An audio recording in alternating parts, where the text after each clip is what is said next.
All right, I hear something. There we go. There we Hey, go. man, How's it you're going? in. Yeah, Good. there it is. There it is. Good old Zoom. Good old Zoom. So today we're joined with Drew McGhee. He's the founder of IVM Group and also experienced business development and just general business professional and marketing professional, and a friend of mine that I've known for I think like amazingly six or so years now, which is Yeah. incredible. I can't I was believe gonna say it. 6 or 7. 6 or 7. It's flown by. Flown by. Which is It's a awesome. lot longer than I thought whenever I looked back. Yeah, So it makes me feel a little bit old, but that's okay. That's okay. definitely. Definitely. Great. That's great. So how's it going, Drew? Good. Good. Good. It's a beautiful day up here in Cleveland, Ohio, and the weather's starting to warm up a little bit, so that's nice. I know you're down in Texas, so Yeah, we're feeling you're pretty just good now. It's looking yeah, I pretty was good gonna say. outside today. You're Yeah, just about to get it. You're just about to get it. No, things are good good though. Things weather. are good. Q1's wrapping up. Q2's next week. Time's flying by. Just trying to finish on a I strong bet. note. Yeah, Certainly good feels stuff. like it's been flying by. I can't Yeah. imagine with all the things you've got going on what it feels like. But I guess, to get us started here, do you want to talk a little bit about, kind of how you got started and where this idea came from? Yeah, absolutely. So we launched IVM Group, or Insurance Vendor Marketing Group, 2 years ago, February 2022.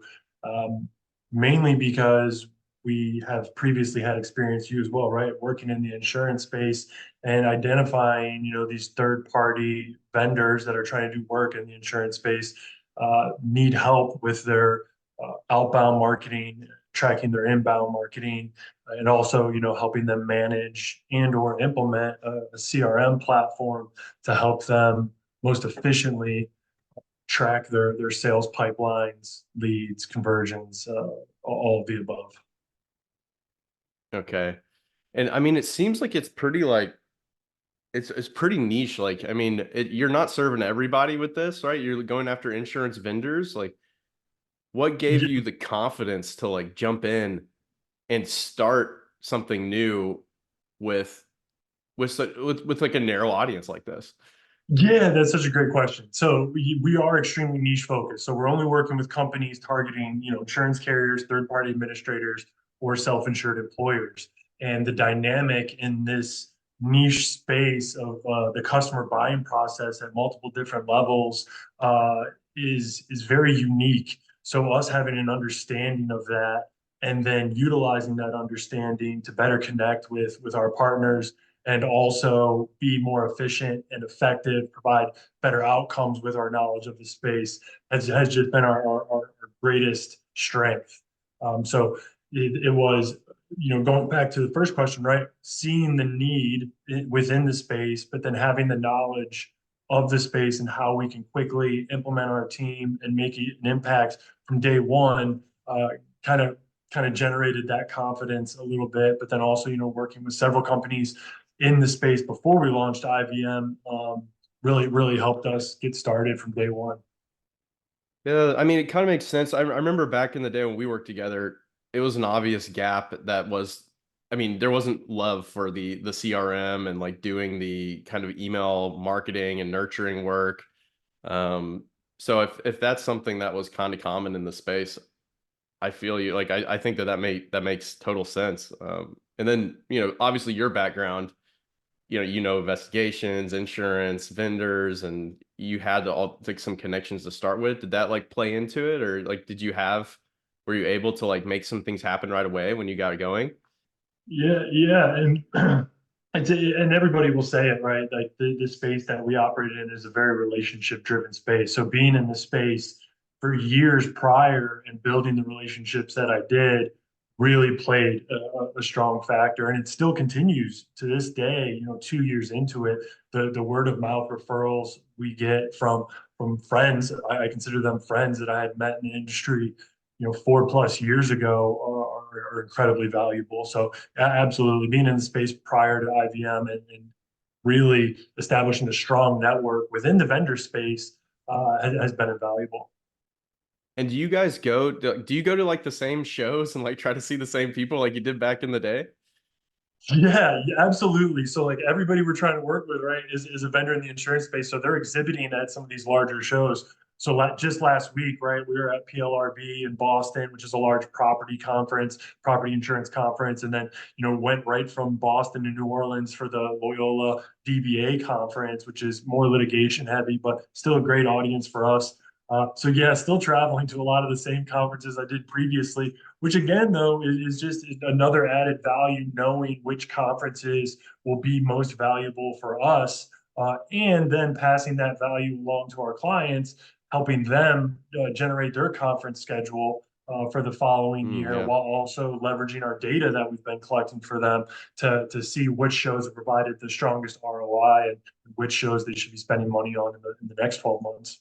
That's so important. So many businesses just they just go to the show just because the show it's in the industry. They need to have a Yeah. presence there. Oh, no one's gonna remember me if I don't go to the show. Our competitors are gonna get business. We're not gonna get business.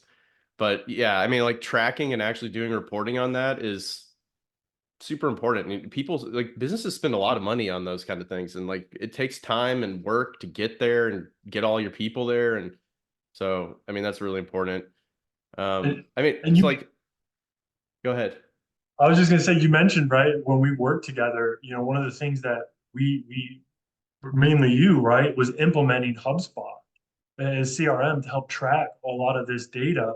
Hmm. And now we Yeah. fast forward 5 years, 5 years later, and a lot of our prospects, a lot of the companies that we're striving to work with still do not utilize a CRM or any sort of tool to track their data on their sales and marketing side. So you're exactly right. They hear RIMS, national RIMS, and they think they have to go to that show just to have a presence and stay top of mind. Where in reality, unless you're trying to do work with risk managers, RIMS is 76% risk managers. So if you're trying to do work with other segments, your money is best well spent going to other conferences that are more suited to the audience you're targeting. I think that data is just valuable. Yeah, for sure. And I mean, it's like just the overall plan of going to a show, right? It's like it's not only do you want to track it, but it's like you got to know what you're gonna do. What are you gonna do on site? Yeah. Are you just gonna be there scanning badges or like taking cards in the fishbowl? Or like let's have some like make sure you're having conversations, doing something, right? Um, 100%. get some put some guidance in there. Yeah. Um, but I was gonna ask you too, Drew. I mean, like it's one thing to talk about like you just like you have industry experience, like there's a problem that needs to be solved. So like you're kind of fitting in serving where you need to serve there. But I mean, like founding a business, like what were the key things like what came together for you that really just like made it click like, hey, I'm going to go independent here. Like I'm starting a business. Um, did some things like fall into place that had to fall into place for you, or like what were those things? Yeah, it was so working, working full time with an insurance vendor and seeing the impact that some of these processes that I was building out in Salesforce and their other marketing tools, and then seeing the value that provided was was a little bit of an eye opener, and doing the same with companies previous to that. But then also having companies approach me that I have known for a long time, saying, "Hey, can you help me implement HubSpot? Can you help train my team in using our CRM?" And having that book of business on the side in a 1099 capacity was like this could absolutely be a business. And these are, I'm not even prospecting, and these companies are looking for guidance by coming to me. So like what if we launched IVM and we started going and trying to find companies that can use this service or this value we're providing and launch IVM. So that's kind of what it was. It was honestly working with companies outside of the company I was working with full time, and really opening my eyes more to the fact that the need is greater than one can initially see. So that's really what made us take the leap. For sure, yeah, that makes sense. And like for like building it out, I mean, I know you've hired some people now. Is like, did you start out like with some key people right away, or like some I guess like third party helpers, or like how did you set up your op whenever you first launched? Or was it just you at the beginning, or like how long did that last? Yeah, it was so we launched in February, and I went to National Rims, the first conference, 2 months later. Brand new company. All I have was a stack of like business cards that I had to like hurry up and get printed, right? So it was a little bit of a grind at first, like any startup I imagine would be. But I think one of the most valuable things that happened to us in our first couple months is hiring Haley Smith, who's our director of digital marketing. She came on board. She has incredible knowledge with marketing, and had an incredibly successful career up until joining IVM. And she was just an incredible addition to the team in like month three, and that really helped. So I think that was the main support for me personally, right? Having her, and just someone to bounce ideas off of, and utilizing her expertise to take us to that next level was absolutely the probably the most influential thing we did, in the first 4 to 6 months of launching IVM. And then, shortly after, bringing on Will Grubbs, who manages a lot of our CRM development now. But yeah, Oh we've yeah, done a that's a great big one. job of keeping, yeah, we've done a great job of keeping everything, in house. All of us are, all the three people I just mentioned are in Cleveland. We're now in a couple different states, but having that foundation and a strong team has been more important than anything. Yeah, that sounds like, I mean, that makes sense that that would be like the people you'd bring on first of all. And Yeah. we glazed over that, but we didn't even talk about like what your main service offerings are. Like, what do you guys do for clients? And I'd love to like talk a little bit more about IVM clients, like what kind of people Yeah. you're dealing with. Yeah, absolutely. So I think there's like two directions we can go there, right? One is like, what are we actually doing? What are the services we're providing? And then the other direction is like specific to this space. Like, what are the three pain points that we're solving for our clients to help them, not only generate repeat revenue from their current book of business, but also generate new revenue from new customers or new companies. So, if we go back to the first one, right, what services are we providing? I think the most valuable things that we're helping our clients with are around helping them either implement or manage their CRM, and help on like the sales enablement side, helping their teams save time, and help them identify the prospects or audiences that they want to be focused on, before a conference, after a conference, when they're just trying to generally prospect, putting MQLs and qualified leads in front of them so that they're not having to cold prospect or sift through tens of thousands of leads to see where their time could best well be spent. So CRM management, I think, plays a large part in our value, but also our outbound marketing campaigns, which have really moved the needle quite a bit for our clients, not only from a lead generation standpoint, but also converting opportunities, and then really converting, just through our outbound engagement in this space. We've been able to convert, leads to customers strictly through our outbound engagements, which I think has been, just awesome to witness firsthand. So those are the top two, but we also help our clients, manage their websites, update their copy on there, add Mm. landing pages, additional pages, for new service offerings they might be launching, managing all their social media, making sure, the pulse on their social media profiles stays active, but also giving people who visit their social media a place to go, right, to learn more, to further them down the sales pipeline, which I think a lot of companies fall short in our space. But giving that Yeah. traffic somewhere to go, right, after they look at your flashy social media post. So I think in a nutshell, those are probably the main service offerings that we provide to our clients. But then we can go into how do we tie those services or a combination thereof to solve, the three main channels of revenue that we're consistently pursuing for our clients. Okay. And whenever you talk like outbound, what are you referring to there?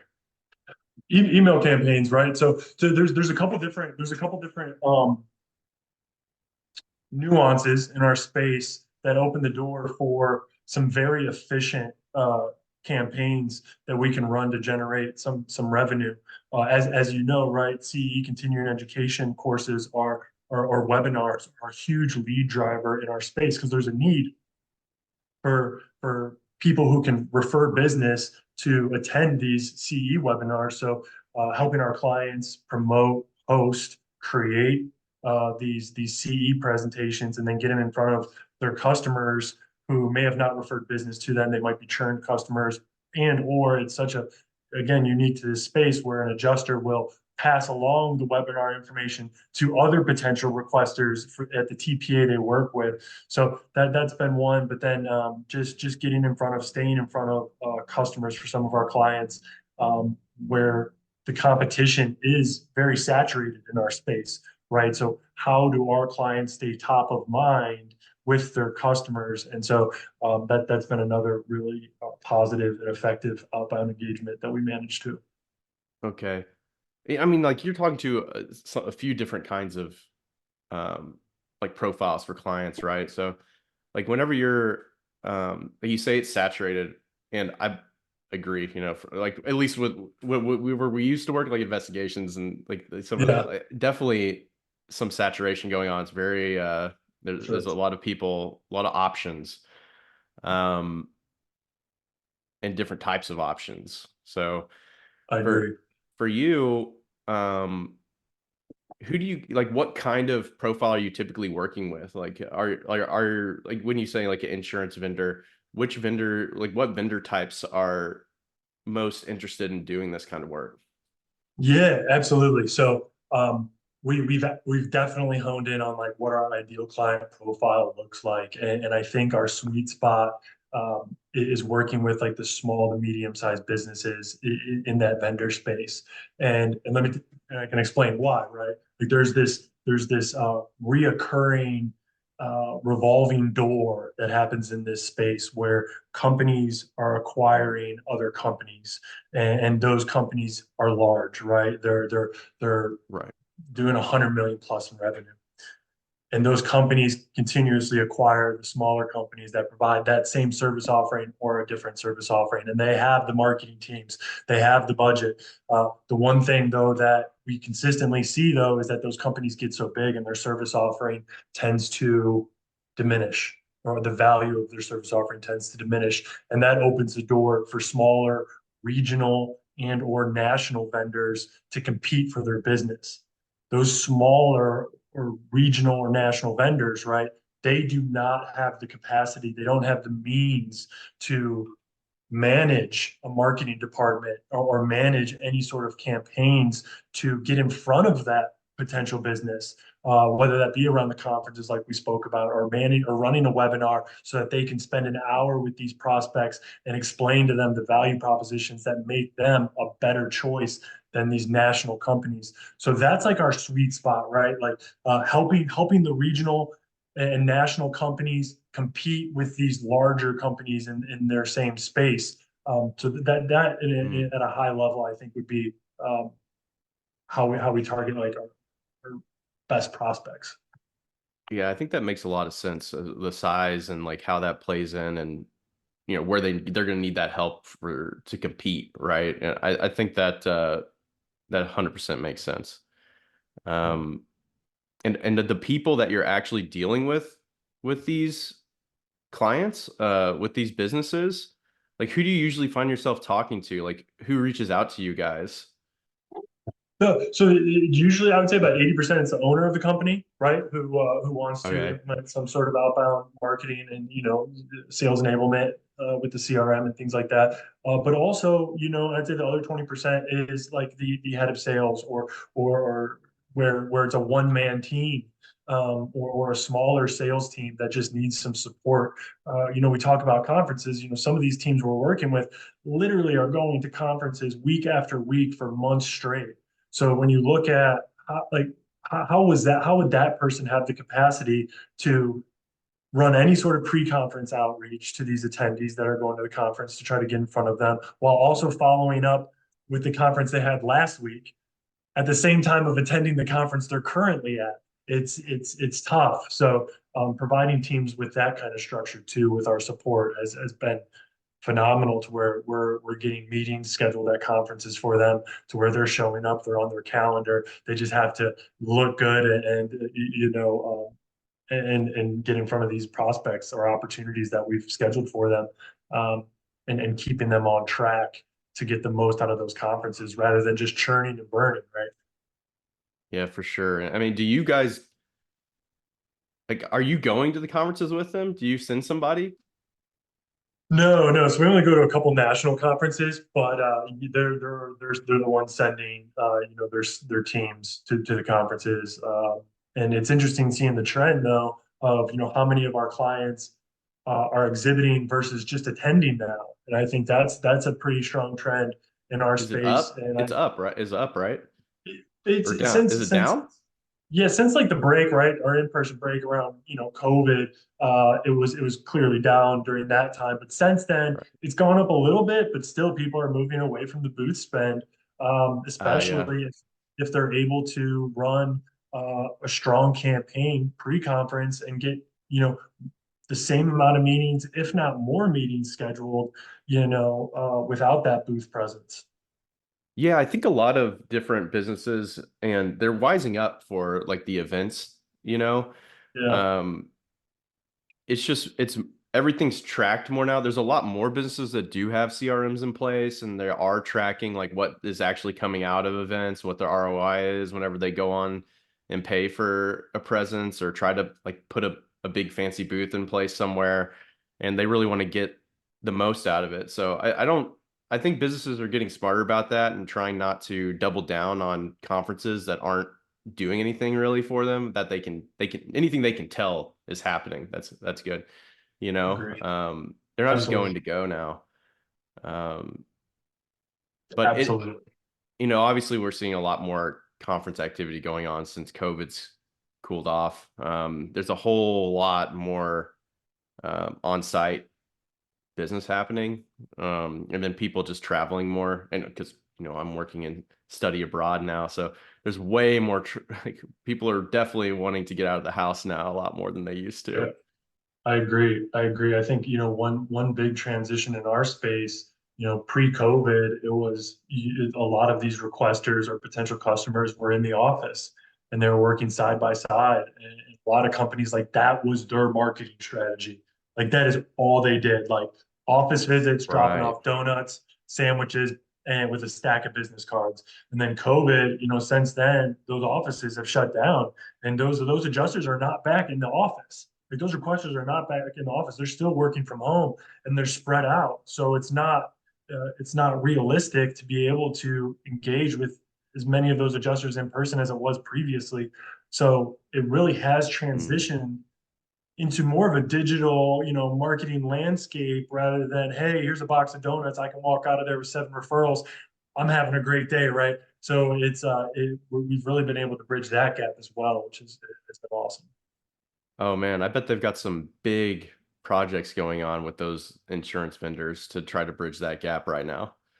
Everyone's trying, and it was easier, right? Again, when everyone was in the office, and you can get a group of them to go to lunch, or you can get a group of them to go to a happy hour near their office to get everybody together. But now you're trying to get people to leave their homes after a day of work to go meet and potentially drive 40 minutes to get together for that, and it's not as easy as it was. And are the So big how do you like stay in touch? I mean, Yeah. are the big payers still are they letting people be distributed still? Like what As do you as see out there? uh, that's I don't see a lot of in-person visits happening. You see some regional events that'll be thrown from maybe a collection of vendors, or maybe one vendor, but it certainly does not happen as much as it used to.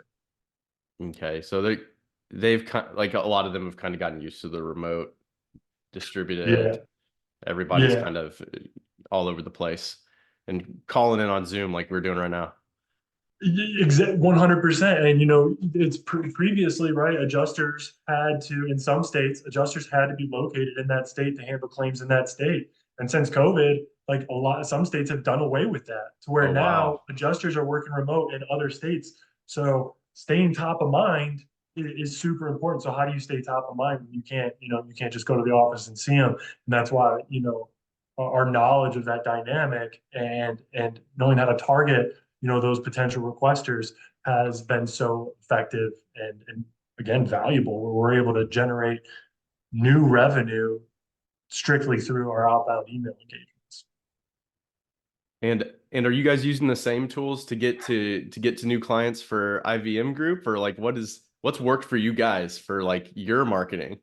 Yeah, no, it's been kind of surreal, right? A lot of our newer clients have come through word of mouth. Again, in a It's awesome. relationship-driven space, that's so important. Yeah, it really has been awesome.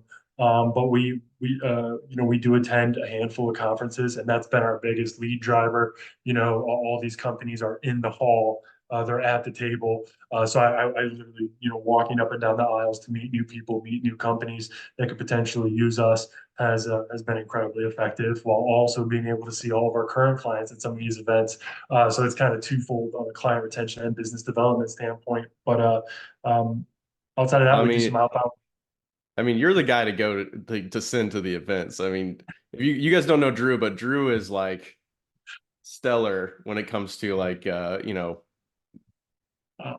making it like, happen on site on for events and things like that. yeah, Um, you're gonna make me blush, but it's I love them. It's I exciting. remember people Why? just walk up to Drew, they just see him. There he is. Drew's really tall. You can't tell on Zoom, but people probably Yeah, they just see that him helps. and they go to Yeah, him. that helps. The height definitely helps. I tell people all the time, I don't know how good I'd be at sales if I'm short, but it definitely helps. No, it's good. It's good. No, the events have been awesome for us. They really have been. And this year, right? And you're as we got into this year, we decided to almost triple the number of events we're going to this year, just because it has been the best way of meeting people. Yeah, that's fantastic. I mean, if it works, it works. And if you guys are getting business that way, and do you find that that's like really cost effective for you, or what do you think?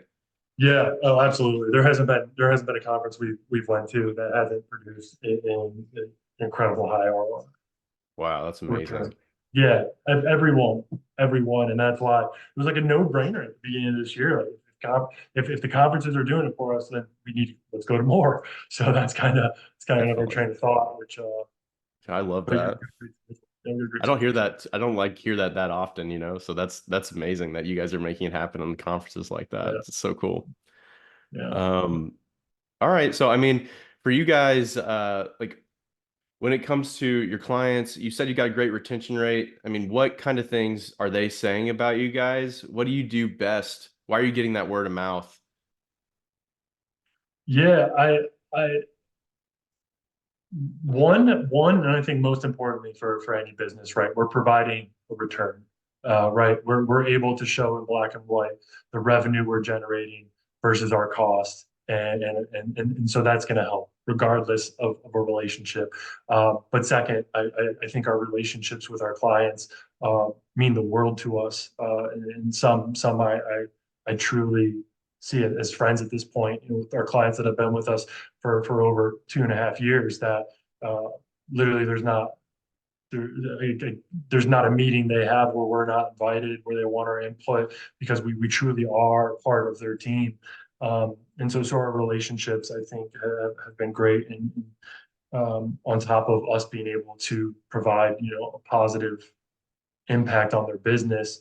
And then really just meeting our clients where they need to be. So, I think a lot of agencies out there, have an interesting scope with how they approach their clients, whereas we really strive to do whatever we need to do to get our client where they want to be, where they need to be to compete.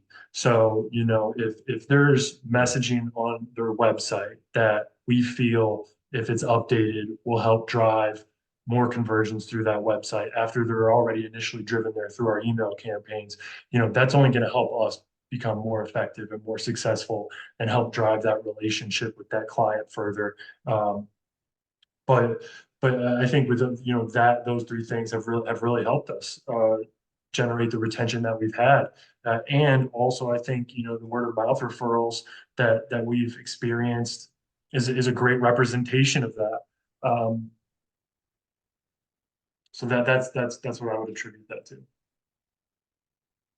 It's great. Yeah, I mean, if people are talking good about you, you're getting good ROI. Yeah, I mean, that's what people want. They want to see that business. They want to see that black and white. And if you're doing that, then you're gonna get calls. I mean, yeah, hopefully yeah, you're gonna get calls. I mean, unless no one's talking about you, you're probably not. I mean, you won't get calls if no one's talking about you. But if you're doing good for them, they're probably gonna have something to say. The thing is, it's like, what was it? I saw the other day. It's like, if a happy customer will tell two people about their good experience, but an angry customer will tell like, I can't remember, like 50 people or something like that yeah. about their I'm bad sure. experience. I believe it. I believe it, right? I So mean, you look at reviews, right? People only usually write reviews if they had a bad experience. So yeah, no, it's such a small space, right? It's a very small relationship niche space. So our us striving to always deliver a positive experience for our clients is huge. It's huge because it is a very relationship driven space. And we talk about the national companies that buy, through mergers and acquisitions, buying the smaller vendors. Well, a lot of those companies, right, lose people, and then they start new companies providing the same service, and so and they're friends and yeah, co-marketing with the vendors we're working with. So that revolving door is it's almost a positive for us. I see. I mean, that's really interesting. And I'd love to dig more on that, but I think we're gonna get close on time here. So I For was I sure. was thinking, if you got anything, is there anything come like one, I mean, like, are you guys hiring? Anything you want to put out there? Yeah. And then like what's the next for IVM Group? Ooh, that's a great question. Great question. So we're not currently hiring. We just filled a position for a CRM developer. Our second CRM developer on the team now. We also just brought on another content writer who has just been absolutely awesome to have a part of the team. We're not really forecasted to hire for another maybe month or two, but we will be at RIMS, National RIMS. That's like the Super Bowl of conferences for the risk management space. So we're there at the beginning of May. Um, but what's next? Just continuing to grow, continuing to deliver the same service that we've been delivering for the first 2 years. It has only been 2 years, so while our name recognition has increased quite a bit in the first 12 months and 18 months, I think we are, still um, coming to the scene, right? And people are really starting to identify us and know what we do without me having to cold call them and introduce myself. But so that's been great. But That's great. what's next? We've made a pretty large impact in the workers' comp space when you're looking at insurance, and we are striving to now have more of a presence on the property and auto side of things. Hence the PLRB attendance last week, and that's been going really well. So I think that's some of our biggest um, goals for this year, on top of everything else. You guys have any like promotions or campaigns going on right now you want to share about? The, you know, Promotions or campaigns, we've started really leveraging persona data for a lot of our clients with the specific personas in this space. So we've had a lot of outreach based off of the data we're able to track with those personas, not only specific messaging to an adjuster versus a risk manager or claims manager or director of claims, right? All that messaging, yeah, should be different, when people are marketing to those different personas. So leveraging that to Yeah. increase engagement, but also utilizing that data for things such as like conferences, right? And who was at this conference, not from a high level, but what personas are attending each of these conferences, and so what should I be going back to that conference? Has provided a ton of impact, especially with sales teams, right? Being able to go into your CRM and pull a list of all the risk managers and where that risk manager stands in your outreach or in that sales process, is incredibly valuable. The time that saves is huge. So that's one thing we've recently been promoting, as well as our outsourced BDR. We've identified, within the sales funnel, right? Our marketing campaigns are getting leads to qualify, and we're getting a qualified leads.